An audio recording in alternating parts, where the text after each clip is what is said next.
আজকে যাদের জন্য আজকে আমাদের স্লোগান এবং আন্দোলন, ইরান বলে চিৎকার করছি, আকীদা দেখুন, আজকে হাজার হাজার বই বের হয়ে গেছে, কয়েকজন সাহাবী ব্যতীত সবাই জাহান্নামী। আবু বকর সিদ্দিক রাদিয়াল্লাহু তাআলা আনহু জাহান্নামী, উমর রাদিয়াল্লাহু তাআলা আনহু জাহান্নামী, উসমান রাদিয়াল্লাহু তাআলা আনহু জাহান্নামী। এদেরকে জাহান্নামী আখ্যায়িত করা হচ্ছে, যাদের দিকে ইঙ্গিত করছে শিয়া। আর আমরা কিছু মানুষ না বোঝার কারণে বলছি যে এসব মুসলমানের ভেদাভেদ করে লাভ নাই।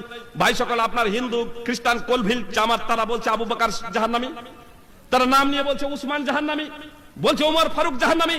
যারা নিজেদেরকে মুসলিম বলে দাবি করছে তারাই বলছে আজকে জাহান্নামী।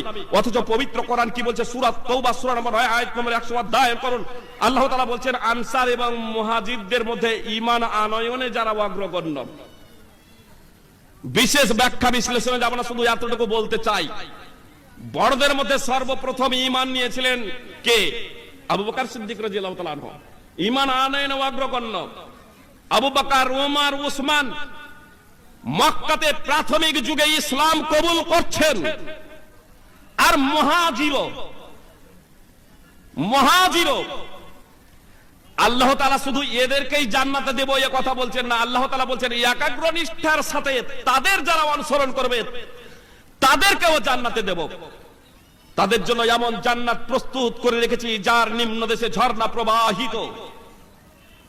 আল্লাহ বলছেন তাদের প্রতি আমি সন্তুষ্ট এবং আমার প্রতি তারা সন্তুষ্ট, এটাই হলো মহা সফলতা। সূরা তাওবার 100 নম্বর আয়াতে আল্লাহ তাআলা দায়িত্বহীনভাবে ঘোষণা করছেন যে সাহাবায়ে কেরাম শুধু জান্নাতেই যাবেন এমনটি নয়, তাদের প্রতি আমি সন্তুষ্ট, আমার প্রতি তারা সন্তুষ্ট। আর একাগ্র নিষ্ঠার সাথে এই সাহাবায়ে কেরাম রাদিয়াল্লাহু তাআলা আনহুদের যারা অনুসরণ করবে তারাও জান্নাতি। অতএব আসুন আমরা পবিত্র কোরআন এবং সুন্নাহকে বাস্তবায়নের লক্ষ্য এবং উদ্দেশ্যে সকল প্রকারের বাধাকে ছিন্ন করে পবিত্র কোরআন এবং সুন্নাহকে নিজের জীবনে বাস্তবায়ন করার লক্ষ্য এবং উদ্দেশ্যে সার্বিক সহযোগিতা, সার্বিক ত্যাগ তিতিক্ষা এবং সার্বিক শ্রম দিয়ে পবিত্র কোরআন এবং সুন্নাহকে বাস্তবায়ন করি। আল্লাহ তাআলা আমাদের প্রত্যেককে পবিত্র কোরআন এবং সুন্নাহকে বাস্তবায়ন করার সার্বিকভাবে তৌফিক দান করেন, আমিন। আকুলু কাওলি হাযা আস্তাগফিরুল্লাহ লি ওয়া লাকুম ওয়া লিল মুসলিমিন।